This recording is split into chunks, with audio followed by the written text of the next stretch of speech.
ഇന്ന് ഞാൻ പുറത്ത് നിന്നിട്ടാണ് വീഡിയോ എടുക്കുന്നത് കേട്ടാ. ഇത് ഞങ്ങളുടെ വീടിൻ്റെ ബാക്ക് വശാ.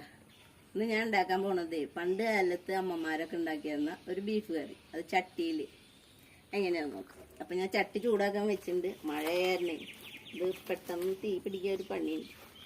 അതാണ് വേഗം വെച്ചത്. ചട്ടി ചൂടായിട്ടുണ്ട്. അപ്പോൾ വെളിച്ചെണ്ണ നോക്കിയേട്ടാ.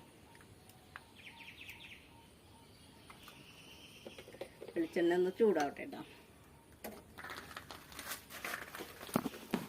സബോള ഇടുന്നു കേട്ടോ. 3 സബോള വലുതാണെങ്കിൽ അതിട്ടാൽ മതി. എൻ്റെ മീഡിയം സൈസായ തന്നെ ഒരു 4 എടുത്തുണ്ട് കേട്ടോ. ഞാൻ 1 കിലോ ബീഫാണ് വെക്കുന്നത് കേട്ടോ.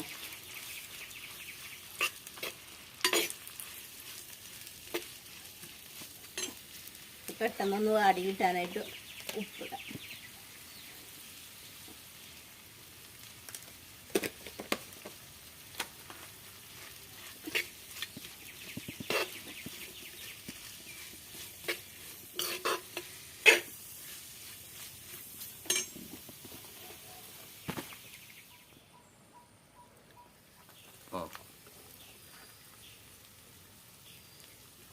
ഒരുവിധം വാടിയുണ്ട് ഇട്ടത്.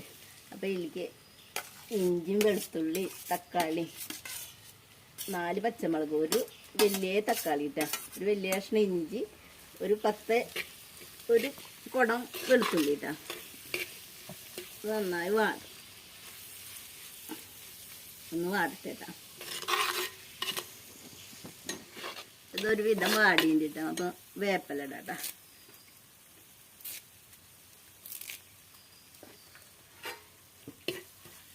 നന്നായി ആവട്ടെ.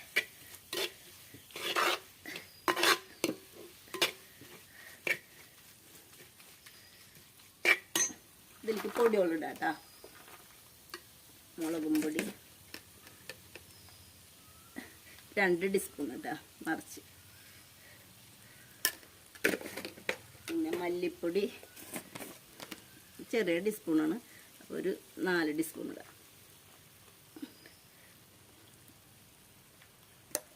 മഞ്ഞൾപ്പൊടി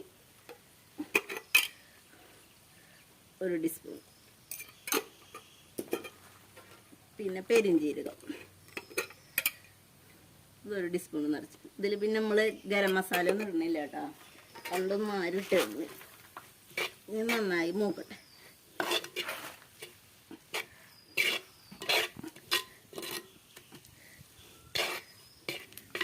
ഇത് മൂക്കട്ടെ ഒന്നും കൂടി. അപ്പം നിങ്ങൾ വിചാരിക്കുന്നുണ്ടാവും ഞാനെന്താ ഈ പുറത്ത് വന്നിട്ടൊക്കെ തീ പൂട്ടി ഉണ്ടാക്കണമെന്ന്. ഞങ്ങളെ വീടിൻ്റെ ഉള്ളിൽ പുകടുപ്പുണ്ട്. പക്ഷേ അവിടെ തീ പൂട്ടി കഴിഞ്ഞാൽ പുക മുഴുവൻ അകത്ത് നിൽക്കുക. അത് കാരണം അവിടെ തീ പൂട്ടാൻ പറ്റില്ല. അത് തന്നെ ഇത് ഞാൻ ഈ അടുപ്പ് മേടിച്ചത് കൊശവന്മാർ അവിടെ നിന്നാട്ടാ. 220 രൂപ അന്ന് മേടിക്കുമ്പോൾ. സുഖമാണ്, ഒന്ന് കത്തിപ്പിടിച്ച് കിട്ടിയാൽ മതി. അപ്പം നല്ല പെട്ടെന്ന് അത് ചൂടാവും ചെയ്യും കേട്ടോ. ഈ ചട്ടി അവിടെ നിന്ന് തന്നെ മേടിച്ചത്. ഞങ്ങൾ ആളൂരുണ്ട് കൊശവന്മാരുടെ. ഇത് 200 രൂപയ്ക്ക് നല്ല കനമുള്ള ചട്ടിയാട്ടോ. അങ്ങനത്തെ ഒക്കെ ചട്ടിയിൽ കറി വയ്ക്കുമ്പോൾ നല്ല ടേസ്റ്റ്.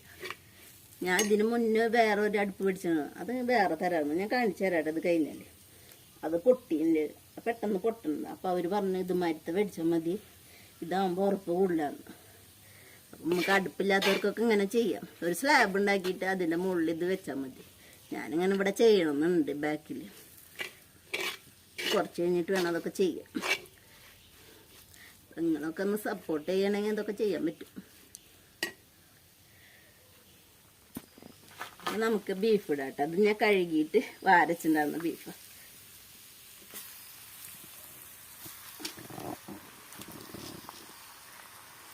ഇതൊന്ന് ഇളക്കട്ടെ കേട്ടോ.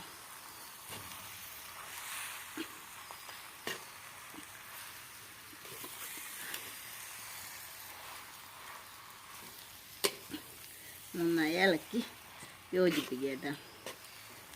ഇതിൽ ഉപ്പ് ഞാൻ വെള്ളം ഒഴിച്ചതിന് ശേഷം ഇടാം കേട്ടോ.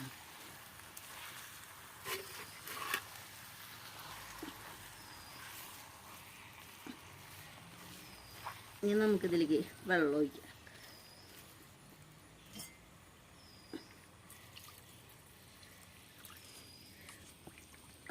ഒരു കപ്പ് വെള്ളം ഇപ്പം ഞാൻ ഒഴിച്ചിട്ടുണ്ട്. കുറച്ചും കൂടി ഒഴിക്കണം. ഞാൻ ഇവിടെ നെഞ്ചിട്ട് എടുക്കട്ടെ കേട്ടോ.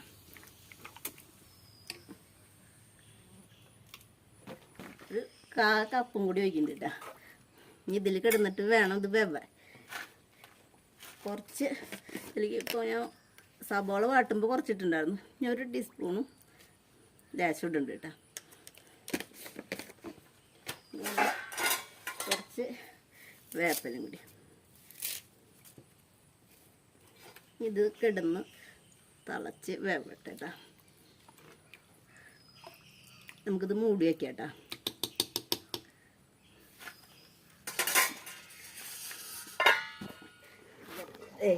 തിളച്ചുണ്ട് കേട്ടോ, നന്നായി തിളച്ച് ഒരുവിധം വെള്ളമൊക്കെ വറ്റിയുണ്ട്. ഇനിയും വറ്റാണ്ട് വെള്ളം. ഈ നേരത്ത് ഉപ്പ് കുറവുണ്ടെങ്കിൽ അതൊക്കെ നോക്കിയിട്ട് ഇടാട്ടാ. വറ്റട്ടെ വെള്ളം.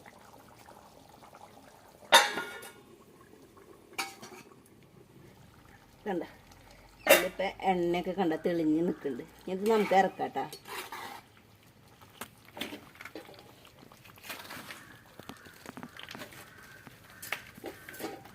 ഇത് ഉള്ളിയാച്ചാട്ടെ നമുക്ക്.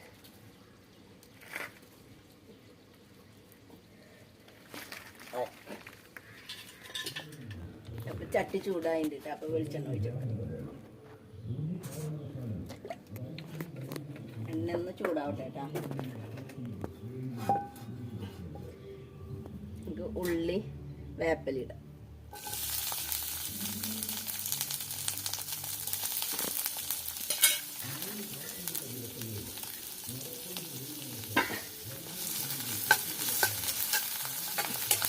നന്നായി ഒന്ന് വാടട്ടെ കേട്ടോ. മൂട്ടുണ്ട് കേട്ടോ. നമുക്കിത് ഇടിച്ച് ചെയ്യാം.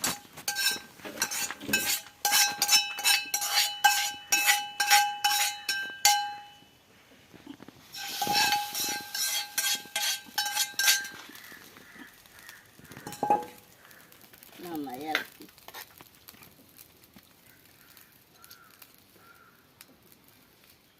ഇതാണ് ഞാൻ പറഞ്ഞ അടുപ്പ് കേട്ടോ. ഇത് തീ പിടിച്ച് കഴിഞ്ഞാൽ പെട്ടെന്ന് ഇങ്ങനെ കത്തിപ്പൊക്കുള്ളൂ. നല്ല വിറകൊക്കെയാണ്. ഇപ്പോൾ ഈ മഴ പെയ്ത തന്നെ അതിൽ ഞാൻ തീ പൂട്ടാത്ത തന്നെ വിറകൊന്നും എടുത്ത് വെച്ചിട്ടുണ്ടായിരുന്നില്ല. ഞാൻ മുന്നേ ഉപയോഗിച്ചിരുന്ന അടുപ്പ് കാണിച്ചത് മുന്നേ ഉപയോഗിച്ചിരുന്നത് അത് പൊട്ടി എന്താ അതിന്.